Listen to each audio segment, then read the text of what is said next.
So let's continue the session. I was talking, but I had to go somewhere because I had got a call from my mother, and my mother was very adamant that I have to be there.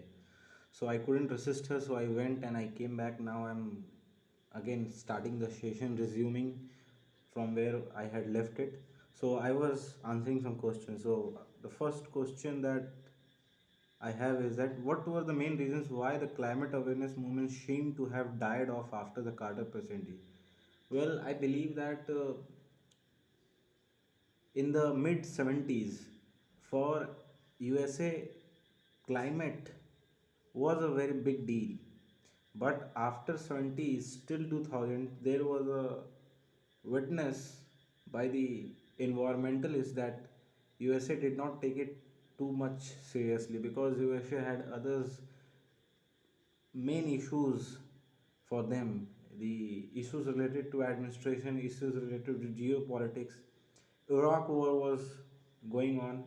Saddam Hussein was in the central of the every issue that USA had in international field, because weapon of mass destruction was something that had been talked over and over again, that Iraq could be a threat to the world peace. So USA was not taking environment to be as a very important issue to raise. So it felt and it appeared that the this particular topic, this whole movement of creating awareness regarding environment died off. It actually did not die. What happened that it slowed down. But recently there has been remarkable development in this field in terms of the third world countries who have taken a lot of initiatives, and they have done a lot of things which even the first world countries did not do while they were the major powers. USA is definitely taking participation in this movement, but right now I think the leading figure is India, because what India has done in field of clean energy and to double the income of the farmers, because right now India being a poor country, India being witnessing a lot of farmers in poverty. So what the challenge is that they want to bring out a lot of farmers out of the debt that they have, the loans that they have. Loan waiver has been done. Even the previous UPA government was very adamant, but they did not do much. They did some of the works which they had told before the press, but it did not happen the way they had described it to happen. But in recent times, what the current administration is doing in India is that they are trying to doubling the income of the farmer. What the government's agenda was that they wanted to increase the farmers' income almost to the double what it was in 2019, or what they said when they came in power in 2014. So they have been successful, but still this government, the current government, is not that much successful, because they had promised that they will bring some policies which will be in favor of farmers, and farmers are directly related to environment, that cannot be neglected, and that cannot be said that no, it is not related. Then I think it is wrong to assume that. So in the field of solar energy also, India has done really well. India has been talking about promoting, bringing other countries together on a forum, Solar Alliance. The headquarters is in Gurgaon, and a lot of countries which lie in the tropical zone, they have started this campaign that solar energy has to be promoted, and they have been very successful. I mean, in the province of Bihar, I see that the installation of solar cells have reached to that level that everybody who builds a new house, they want the installation of the solar cells, because this will be a one time investment, and after that, after a period of 2 or 3 years, they will be paying no money to the government. So that is going to be a kind of benefit. And I think even I had thought of installing a solar cell, but I couldn't do this because we were involved in some other activities, some other projects, and we couldn't focus our mind on that, so we couldn't do that. So right now we are also thinking of doing that, and we will be installing those solar cells. And I think that this will be very good initiative, because clean energy means clean air. Right now what we are doing, right now we are getting electricity generating from fossil fuels.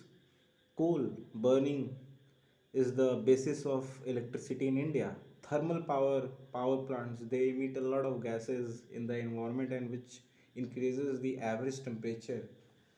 Right now by 2100, we want to contain the increase of the temperature by 1.5 degrees Celsius, which is the upper limit. We want to keep that temperature below that. So that's a humongous task that we have before, and we cannot afford to neglect this. Ignorance should not take place in the policy making. There should be no space of ignorance, I believe, right now or at this point of our. So I believe that what government has done is commendable, but I think more needs to be done, and I think the policy implementation is more important than policy formation. Even if I have a policy, if I don't execute it, there is no use of that policy. So I believe that policy implementation is more important. So the next question is, what are the scenarios of Russian-Ukraine war and its repercussion on the pattern of geopolitical powers? Look, there is no doubt that this war has divided the world into factions. There is a faction which is supporting Ukraine, taking side, and USA is the leader of that faction. And there is another faction which is not having any kind of allegiance to a particular country, not even to Russia, but keeping in view their interest, they are acting as per the situation. India is being one of them. India is supporting Russia because India wants to be a global power, and certainly India has emerged as a leader in South Asia. But to counter China, India needs to act neutrally, because Russia at many times has tried to develop relationship with China despite having border dispute. But why does China assert force on India when it comes to border dispute? Why does China not consider McMahon line as the boundary between China and India? But this is not the case with Russia. They have come to a conclusion very peacefully. So I believe that there is a world which has been divided by this war, and this war will at the end will bring something which is unthoughtful right now, something which is going to surprise everybody. And I believe that this war will lead to emergence of a new world leader in terms of country. And I think a charismatic leader will definitely be the central figure to all such things, because India at number of times has been very vocal against USA, despite USA and India have a very good relationship, a bilateral relationship which is based on the foundation of friendship, based on the foundation of interest. Military agreements have taken place. So right now, one cannot say that if you are with one particular person or one particular entity, that you cannot be with us. Right now, this war is completely based on the interest. What interest one has, depending on that, the course of action will be taken. So that's, I think action centric war is getting evolved, and this is the same war I'm talking about. So the next question is, the key risks today are geopolitical risks, cyber risk, and climate risk. Do you think that these are the risks will be as crucial in the world tomorrow? Definitely, they are going to be very crucial, because what we are talking about right now, we are talking about climate change, we are talking about cyber security. AI is becoming famous. Earlier, in 1970s, 80s, or 90s, there was no such talk, there was no such security issues. Though there was technological advancement in the field of AI, but the kind of bound and lip advancement AI has witnessed, I think that is unprecedented, and this is going to become the central figure in the geopolitics as well, because AI is going to take over all over the fields, other fields. It doesn't matter which field it would be, whether be it law, science, engineering, AI, artificial intelligence, going to be part of everybody's life. Now, borders are nothing, they are just imaginary lines drawn by the countries. But now, the reality is that there are such things which have transcended such things, and this is going to impact everybody, because now there is no such thing as national issue. Whatever happens in a country is going to take over a shape of international news. So I believe that all such things will be very crucial, and climate and AI will be interconnected. They are interdependent, cannot be seen separately.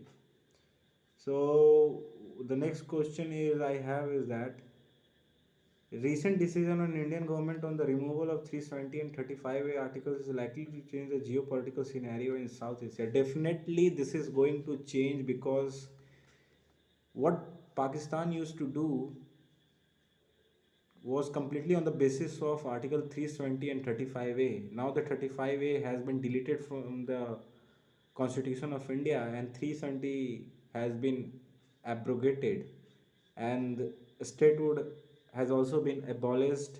UT is the status of Jammu Kashmir and Ladakh. Ladakh is the biggest UT that India has right now. So I believe that by doing such thing, Pakistan has no ground now to speak for the people of Jammu Kashmir, because I was listening to the proceedings of Supreme Court of India, in which Kapil Sibal put forward an argument in favor of Jammu Kashmir, in which he stated that the education is free till university level. The Constitution of India states that a child has to be imparted education which will be free from the age of 6 to 14. But in India, by the time a person reaches to university, he turns out to be either 18, 19, and by the time he gets the degree, he turns out to be 21. So till the age of 21, if you are getting free education and a quality education, then I believe that that is commendable, and that should be promoted. And the Chief Justice of India said that there is no solution to the problem of 370. So what government of India did was right, because there were many problems because of this article, as it was inducted as a temporary provision. Some said that it had taken form of permanent provision. I mean, how could it be possible? How could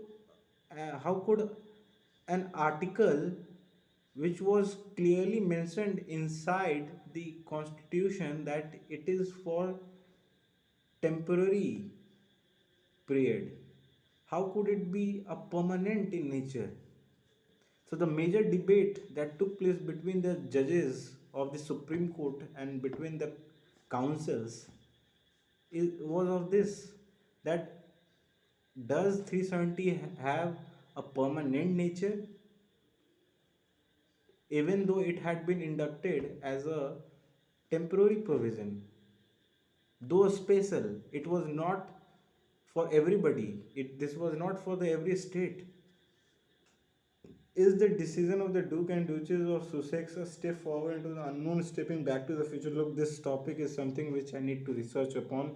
I have no idea what this topic is all about, but I will definitely come back to it. I don't know it is related to which country and what does it concern to.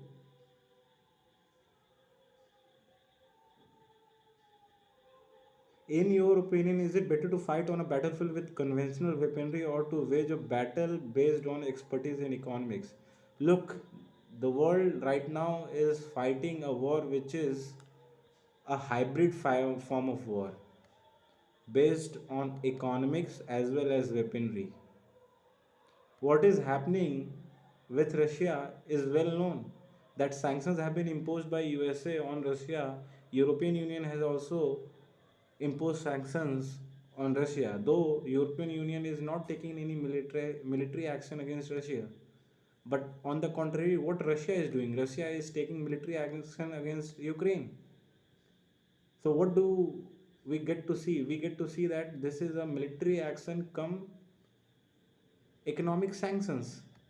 The money is a central part to this struggle. This struggle cannot be said to be devoid of economic sanctions. For a person who is in India, it will be very easy to say that these sanctions are not going to impact Russia, but in reality, we don't know anything that what kind of hardships that a Russian or a NRI Indian has to face. What is going on? What kind of difficulties they are facing? What are the hardships? Nobody knows. But when my brother went to Russia a few days back, because of sanction, he couldn't withdraw the money. That kind of problem one is facing there. Thanks to the government of India that they have introduced electronic payment system, UPI, BHIM, all such. Because of that, we have been able to transact easily, smoothly.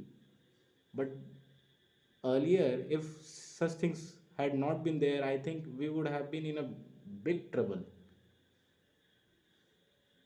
Our trouble had been such that we could not even move an inch, because money is the backbone. One cannot go abroad without money, so money is something which cannot be ignored. Money is something which drives the world economy. And what America is trying to do is trying to destroy Russia economically. Russia has not been able to export a lot of commodities which Russia had been exporting because of the sanctions. Economically, there is no doubt that Russia is devastated, destroyed, but still Russia has sustained itself because Russia has the support of a lot of countries, because Russia had supported them when they were in need. So now it's time to pick them. So because of that, Russia has been able to sustain itself, and it will continue to sustain itself because Russia, I think, what I believe is that what I have witnessed, that what their body language or what their policy says is that they are not going to leave this. Policy making might be a very difficult job, but right now they are implementing it. They are fighting for the motherland. So that has been the level of jingoism the extreme form of nationalism. More than 3 lakh Russians have contracted with the Russian Defense Ministry, and they will be providing military service to the Russian army on the contractual basis. So why Russia has been recruiting so many people in the army? Because they are not going to give up easily. And why would they do that? If Ukraine is not ready to back down itself, why would Russia? Russia is a superpower. Russia had been a superpower. By the virtue of being a superpower, it has the right to do that. It is well known to everybody that it is known fact that Ukraine is nothing but a stooge of USA. So I think USA needs to be given an answer. So what that's what Russia has been doing. Is construction of a huge hydroelectric power generation dam like the GRD of Ethiopia a profitable investment, and how? Well, look, right now it is very difficult to say that will it be profitable or not, but there is a problem between Ethiopia and Egypt, because Nile River is the lifeline of Africa. Whatever water that farmers get, they get from Nile River. And Nile River is something which is providing life to the economy of both the countries. So the fight is who could first burst the resource that is available in the form of water, and water is going to be used by Ethiopia in order to generate electricity, and by generating electricity they are going to expand their economic activities. They want to do this because they are a poor country and they have no other mean to do that. So by the mean of doing that, and I am damn sure the kind of dam which is being constructed on Nile River is going to be massive. That is going to be a massive dam, and that will generate so much electricity that Ethiopia will be in the condition to export it to other countries. So now the problem is that I think this is going to become a major issue in African continent. Let's see what will happen. It will be profitable to one country, but for another country this will be a loss. 75th anniversary of atomic bomb. What have we learned? We have learned a lot of things. People died, country was devastated, a lot of campaigns were started. Or it changed the geopolitics of the world. International politics got influenced heavily because of this one single event. The bombing which took place on 6th and 9th of August in 1945, that changed the whole scenario of the geopolitics. America became the supporter of banning of atomic bombs. But at the same time, parallelly, other countries started working on the development of nuclear weapons. Now there is a debate going on. Does USA have the moral right to preach others? That I don't know. And I think to some extent what USA has done is wrong, because what USA did, they should have not done. More than 2 lakh people were killed in a single go.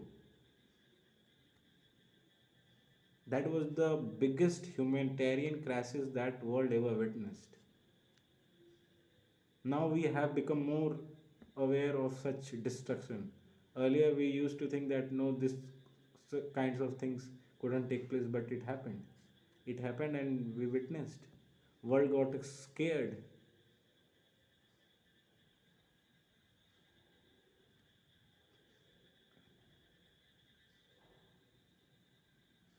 Let's leave it.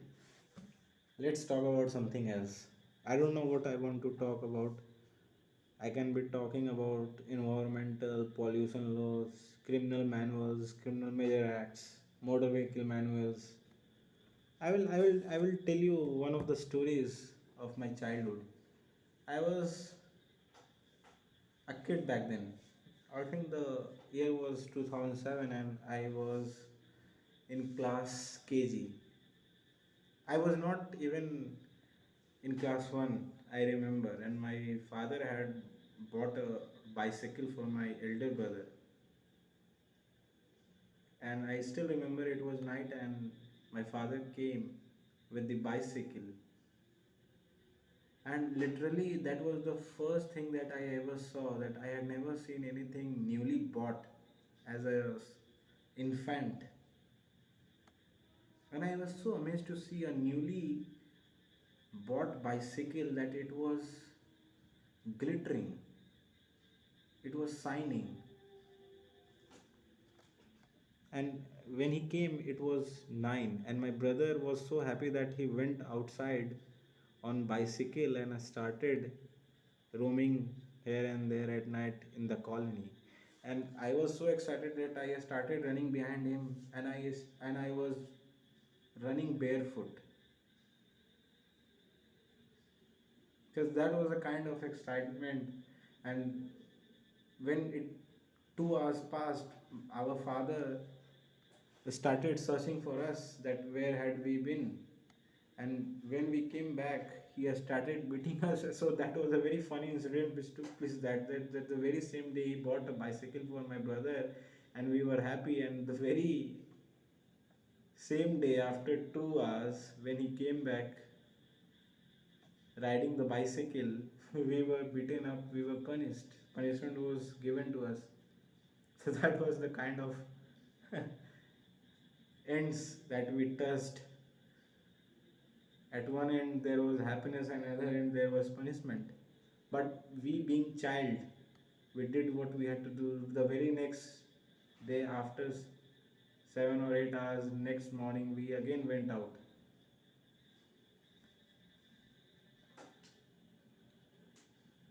So after my brother got a new bicycle, I also demanded a bicycle for myself, and so my father had to bought a bicycle for myself.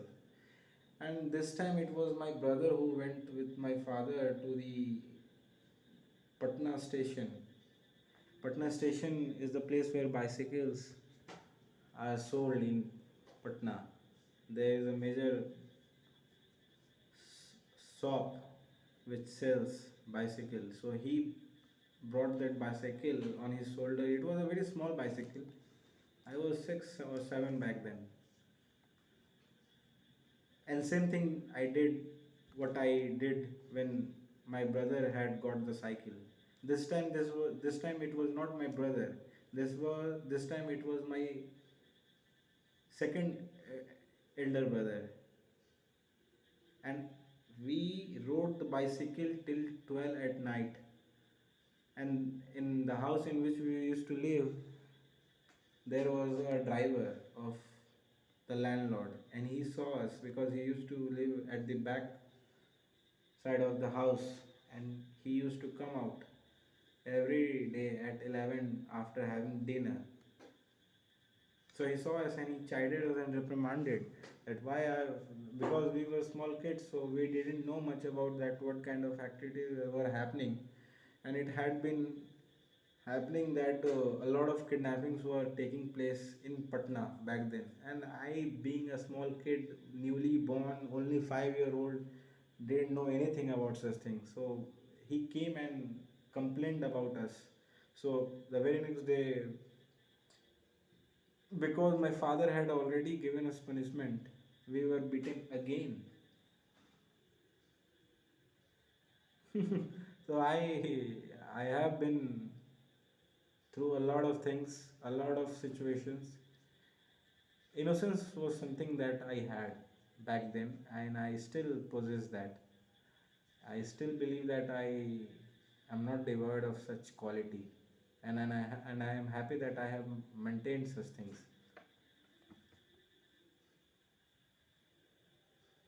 So that was, I used to study in RPS primary school, which is situated in Kankarwar. Then I got shifted to Sa Martin Global School, and that was a very enriching experience for me, because for the very first time I was put in an environment where I had to speak English, and that was something which was forced upon me. We were put to speak English all the time, and we were punished when we couldn't speak, or we were found not speaking, or we were found conversing in Hindi language. We were told to make projects, we were told to write essays, and what used to happen that in the morning we were made to sit in a circle form, and we were given a topic and we had to talk on that. Everybody had to give an extempore, and now I when I see that, when I think of that, I believe that the kind of education that they were imparting to us, that was unbelievable, and that was something unusual. Most of the schools did not used to do such things. There was no such provision of making students sit in a circle and to give them a topic and they had to speak in presence of a teacher. So I believe that that needs to be done in order to encourage students to speak English language, and that's the way they can be forced. Because in a country like India, where there is no such environment available where a student can speak or practice, though we have now technological advancement, a lot of apps are available which we can use in order to practice our English language. But back then there was no such facilities available to one. So what I did, that I used to watch DD News, which used to come in English, and we had only two channels, DD News and DD National. DD National was more about the serials, and DD News was about the English language. So I used to see that, and 24 into 7 they used to read news in English language, and from there I started practicing. I used to hear them and I used to repeat them, and by the virtue of repeating the sentences over and over again, I got through it. And that's how I think my brother also learned English. And that after that I also read a lot of books. I did practice with my friends, because I was with one of my friends in my 12th board. He also was very much decisive to learn English language. So we used to sit together and we used to discuss. We used to visit a park and we used to sit in a corner and we used to discuss about the events in English language. Recently, he got selected for the CRPF and he has become, I think, sub inspector. He called me and he told that he has been selected. So I was very happy when he got selected. Recently, a month ago, he called me. So I believe that these things now are benefiting. Earlier, he also wanted to pursue LLB, but he couldn't because he had some family issues which he couldn't dodge. So because of that, he decided to take exam and he got successful. I am very happy that he got successful. I am happy that he will definitely be becoming a good officer. He will be serving the nation, will protect, will try to uphold the constitution, what our constitution says. Being a member of paramilitary force is a matter of great pride, and I believe that he will be making us proud.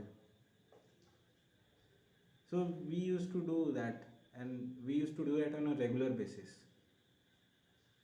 Sometimes he got irritated because it was very difficult for a boy to speak English fluently, because he came from rural background, and in rural schools we all know that what is the language which is used. So that was the thing. On the insistence from my side, he has started speaking, and look, now he has become a junior layer officer in CRPF, which is a matter of great pride for him and for his family. And the kind of background he comes from, there such things are taken very seriously and with great pride.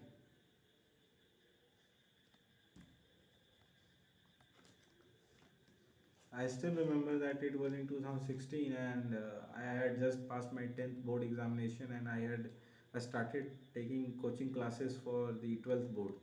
And I was attending a class of Berendra Priyadarshi, who used to teach chemistry in Kankar Bagh, which is a colony in Patna.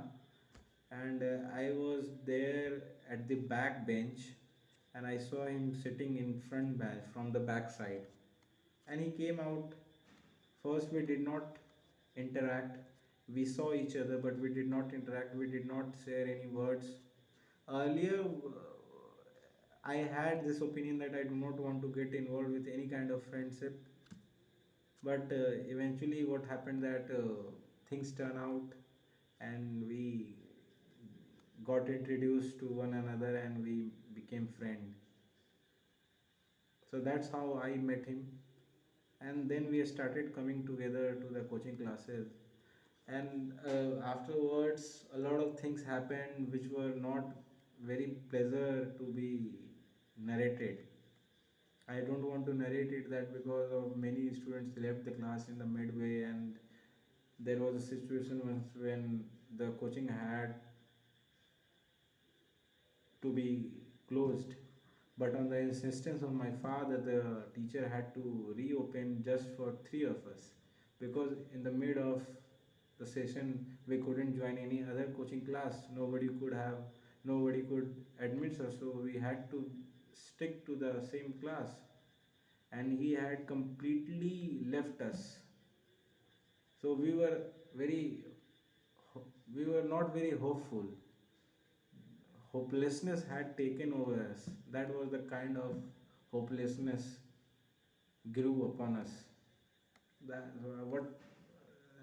so that was happening with me back in 2016, and I still remember our uncle had come to our house when India was playing the final match of 2011 Cricket World Cup, and I remember that Sri Lanka had given India the target of 274 runs in order to achieve in 50 overs limit. Tendulkar came and Sehwag came, and they started the Indian innings. I was very afraid because Sehwag was somebody who I was a great fan, a supporter.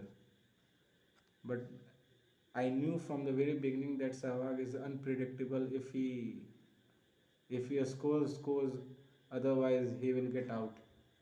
And that day, unfortunately he got out very soon in the beginning, and afterwards Sachin also got out.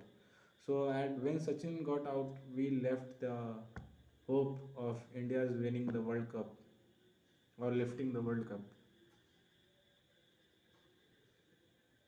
But thanks to Dhoni and Yuvraj, that they come, and I cannot I cannot I cannot afford to mention what Gambhir did that day. Gambhir was the person who brought India out of pressure, and I, with full authority and with what I have witnessed as a cricket fan, that the real player that India has generated is Gautam Gambhir. No, Virat Kohli is not the greatest player in my view, because even if he scores a lot of run in normal matches or domestic matches or friendly matches, he has been a complete failure in making India win an international championship trophy. What is the utility of the talent if you can't make your country win? You are just playing for yourself, you are just a commercial entity, just printing money. But when I look at Gautam Gambhir, I always look at him with pride, respect, because what he did in 2007, he was the man who brought India out of pressure when Pakistan had taken wickets earlier. It was Gautam Gambhir who scored run. He was fighting, and after that, Pathan played some fantastic shots and scored some runs.